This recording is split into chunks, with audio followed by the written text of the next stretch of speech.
Ce matin, ben c'est ça, c'est moi un peu qui a appelé l'événement, le rassemblement ici, citoyens, citoyennes. Avant tout, ça se voulait justement une convocation citoyenne et citoyens, plus que des groupes environnementaux, parce qu'on veut, en fin de compte, l'idée derrière de ça, l'objectif premier, c'est que les citoyens soient partie prenante afin de dénoncer dans leur région des situations comme celle-ci qu'on voit à l'autre côté de la rue. On va commencer à vous faire un historique de la région. Je pense que ce serait important parce que ici, c'est une région tout de même assez symbolique. C'est une région qui a à peu près 180 ans d'histoire, qui a commencé avec justement la rébellion des Patriotes en 1837-1838. Ici, c'était des moments forts, justement à ce niveau-là, au niveau de la résistance des citoyens à ce moment-là. Aussi, vous savez que c'est une grande région dans laquelle le Parti libéral canadien a exproprié quelque chose comme 90 000 hectares en 1973. On a commencé en 1973 pour en arriver à l'ouverture de l'aéroport international de Mirabel et qui a fermé ses portes en 2004 par la suite. Alors déjà là, cette expropriation-là, vous savez, c'était l'équivalent de 75 du territoire de Mirabel qui a été exproprié. Et là, bon, là, le mépris a été déjà commencé. Après ça, il y a eu le mépris envers la population, envers les citoyens ici, d'avoir fermé cet aéroport-là, comme vous le savez. Là, ils sont après à la démanteler au moment où on parle. Enbridge a commencé avec la guerre du Golfe en 1973, qui était une guerre, en fin de compte, la guerre du Kippour, qu'on appelle, qui était en fin de compte un ensemble de pays arabes qui voulaient libérer la Palestine et qui finalement a conduit au choc pétrolier du Golfe Persique. Et à ce moment-là, c'est là que le gouvernement canadien a décidé d'extraire son propre pétrole et de développer les sables bitumineux à l'aide de nos deniers publics, bien entendu. Et c'est comme ça, c'est à partir de là que l'Alberta a commencé à s'enligner vers son développement au sens large là, des sables bitumineux. Alors, l'oléoduc, lui, a été mis en place en 1976 et a acheminé du pétrole de l'Ouest canadien vers ici à Montréal, à Suncor, de 1976 à 1998. À partir de 1998, le gouvernement du Québec a demandé une inversion de l'Est vers l'Ouest à cause des prix. La chute des prix sur le marché était plus avantageuse que le sable bitumineux.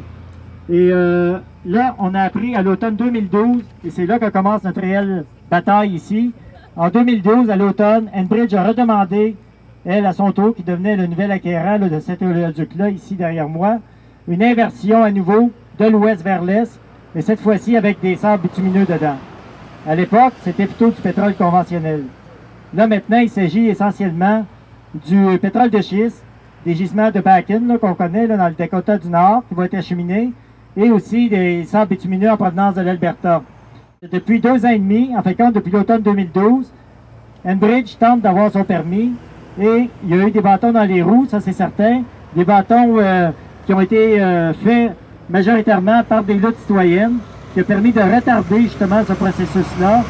Alors, vous savez, il y a eu beaucoup d'opposition. Par exemple, tout dernièrement, on a réussi à rassembler beaucoup de maires, la CMM de Montréal, beaucoup de maires de banlieue. Il y a près d'une vingtaine de municipalités qui se sont opposées justement au fait qu'il y ait des tests hydrostatiques sur cet oléoduc-là. Alors, des tests hydrostatiques, comme vous le savez, ça consiste à injecter de l'eau à haute pression, alors de retirer qu'est-ce qu'il y a dans le tuyau. À l'heure actuelle, il était vide, à ce que je sache, mais de le remplir avec de l'eau et de le monter à une certaine pression au-delà de sa capacité de fonctionnement, de façon à pouvoir valider après si cet oléoduc-là est apte à pouvoir faire son travail en temps normal.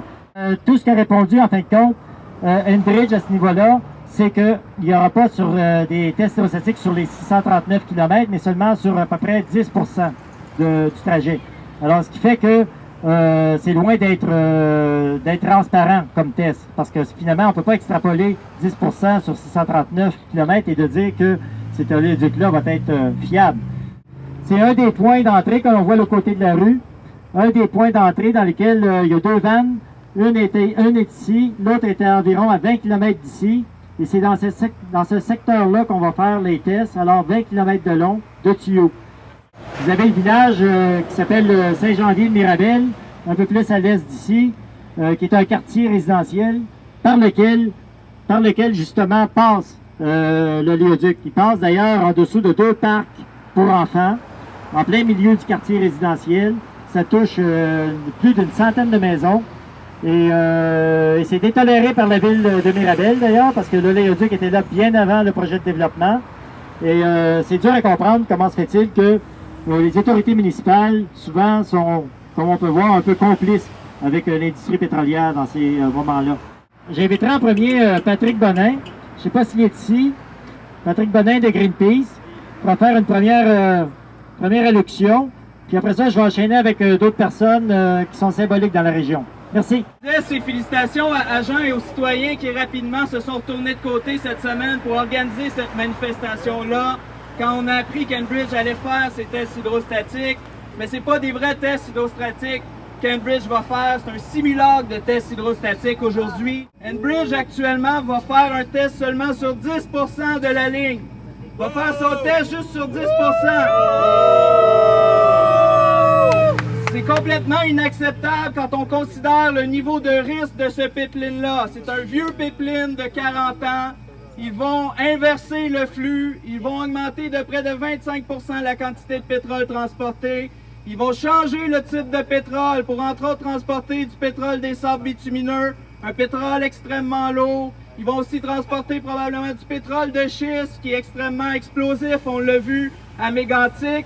Donc, les risques sont très, très sérieux pour les populations et Enbridge, actuellement, est en train de vouloir tourner les coins ronds au niveau de la sécurité et l'Office national de l'énergie, le fédéral, donne sa bénédiction.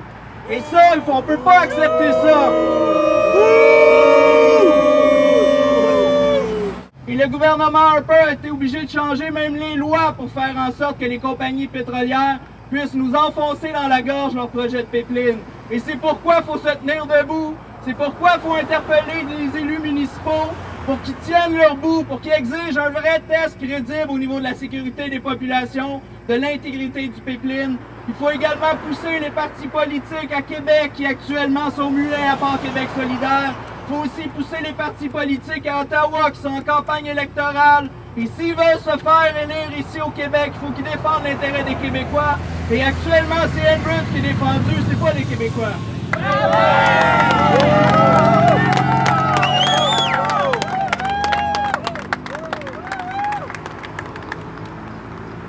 En plus, ce qu'on sait au niveau d'Enbridge, c'est que cette compagnie a un bilan désastreux au niveau de la sécurité. Elle est responsable du plus grand déversement pipelinien en territoire états-unien. Ça, c'est l'accident de Kalamazoo aux États-Unis. Ça fait 5 ans, ils sont encore en train de nettoyer. C'était du pétrole lourd des sables bitumineux, exactement le même pétrole qui s'en vient ici. En cas de déversement, s'il y a un déversement dans la rivière des Outaouais, en quelques heures, c'est 26 stations d'eau potable de la région de Montréal qui vont être contaminées à cause de ce pétrole-là. Je vais vous présenter une autre personne ici qui est impliquée au niveau d'Argenteuil et qui est très impliquée au niveau de son milieu, qui travaille depuis des décennies dans la militance citoyenne. Et c'est une personne pilier dans nos régions. Et je voudrais la présenter. Alors, c'est Clotilde Bertrand, qui est d'Argenteuil, et elle va vous adresser la parole. Merci. Merci Jean. Et des gens et des Patrice et des gens comme vous autres, il y en faut et il y en a des milliers au Québec. Et qu'est-ce qui est intéressant à voir, c'est qu'on répond à la mobilisation. Enbridge, vous avez fini de rire de nous autres. Comme c'est arrivé avec les expropriés de Mirabel, dont j'en suis, mon père qui a été victime, comme bien d'autres familles. Et aujourd'hui, on passe devant Mirabel et c'est le marteau-piqueur qui détruit tout. Et là, on va encore plus loin en voulant détruire nos terres, notre eau et le vivre, bien vivre ici au Québec. C'est pas vrai qu'on va se laisser faire et c'est pas vrai que les Québécois vont se laisser humilier comme ça toute leur vie. Le mépris n'aura qu'un temps, comme on disait. Et ça dépend aussi de chacun de nous que l'on aille mobiliser nos voisins, nos parents, tout le monde. Il faut prendre la rue, il faut crier contre les injustices. On ne le dira jamais assez.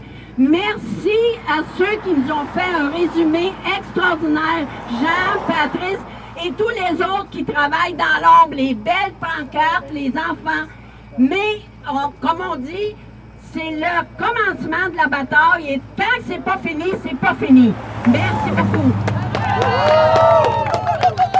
Alors, je vais vous présenter Patricia Domingos, qui est l'ancienne mairesse de Sainte-Justine de Newton et qui est aussi à l'origine de nos luttes contre justement la proposition de Enbridge Ligne 9B.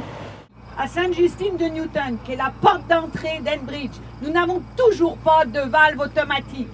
La valve que nous avons est une valve manuelle qui n'est pas rejoignable en plein hiver. Elle est au milieu d'un rang et il faudrait plusieurs heures pour venir la fermer si encore on arrive à la fermer. Le cochon est passé dans le pipeline en 2012. Il a décelé rien qu'à Sainte-Justine de Newton 41 endroits avec des fissures, des bosses, des trous. Un des trous a dû demander presque 1 an pour être fermé, a été fermé en catastrophe en février de cette année par moins 30 avec des camions qui ont travaillé 7 jours sur 7. Comment pense-t-on qu'on peut avoir confiance dans un Enbridge quand on travaille, on fait du travail bâclé et que c'est notre sécurité qui est en jeu? La rivière des Outaouais aussi, ce qu'il faut savoir, qui est un cas exceptionnel, n'appartient pas au fédéral. Elle appartient à la MRC de Vaudreuil-Soulanges. Ce qui veut dire que s'il arrivait un dégât, ce seraient les citoyens de Vaudreuil-Soulanges qui devraient se battre pour faire quelque chose. Le fédéral n'aurait même rien à voir là-dedans. Ce que vous ne savez pas, c'est que la CMM, comme tenu que nous ne sommes pas dans la CMM, les municipalités de Sainte-Justine, Saint-Rédempteur, Rigaud et Pointe-Fortune, on ne nous demande rien, nous ne faisons pas partie des débats, des discussions, on nous oublie même sur le site de la CMM et on ne nous demande pas notre avis. C'est inadmissible. En tant que municipalité, on passe le pipeline, nous devrions faire partie des débats. Nous l'avons demandé, une résolution est partie de la municipalité pour demander ça. Je suis aujourd'hui accompagnée avec 2 élus de la municipalité parce que nous avons vraiment à cœur qu'il se passe quelque chose et qu'on arrête de nous enfoncer dans la gorge des choses qu'on n'a pas le droit. Nous sommes au Québec, nous devons défendre nos terres, nous devons défendre nos territoires, nous devons défendre nos troupes. Merci beaucoup.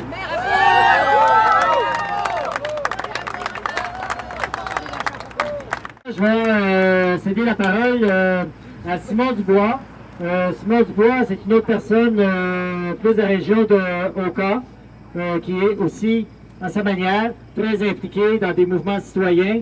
Mais ce que je veux amener comme message, c'est que par moments, ça peut nous sembler désespéré, on peut avoir l'impression d'être seul ou inutile, mais ces combats-là, c'est vraiment la multiplication des actions et on ne sait jamais comment ça va finir. C'est surprenant. Il y a eu Kakuna il y a quelques mois, on s'est aperçu que là, tout d'un coup, le TransCanada allait dans les pépinières de baleines. On s'est rendu compte que le projet de TransCanada ne fonctionne plus. Semble-t-il qu'il n'est plus rentable à cause des écologistes. Et en tout cas, ça pour vous dire que on ne sait jamais où ça s'en va, ces luttes-là. Et là, je vois de plus en plus de gens, c'est un mouvement qui est spontané. Les gens sont venus là, sans trop ces gens qui nous ont appelés, etc., etc. Alors, je veux vraiment vous dire que je trouve ça génial que vous soyez là. On est jeunes et vieux, etc., etc. Je veux vous rappeler aussi qu'on veut nous faire croire qu'on a besoin de ce pétrole-là pour fonctionner. On est au Québec, on a de l'électricité en surplus. L'électricité coûte moins cher ici que partout ailleurs. Je me suis acheté une petite voiture électrique, une Smart. Je fais 23 000 km avec par année. Je sauve une fortune en essence. J'ai converti une vieille motoneige à l'électrique. Ça se fait facilement. J'ai fait avec un tracteur à gazon. J'ai converti ça. On nous fait croire qu'on est obligé d'utiliser du pétrole. C'est faux. On peut se servir de l'électricité, on peut changer nos styles de vie et protéger tout ce qu'il y a autour de nous. Alors lâchez pas, merci d'être venu et je cède la parole à la prochaine personne. Merci.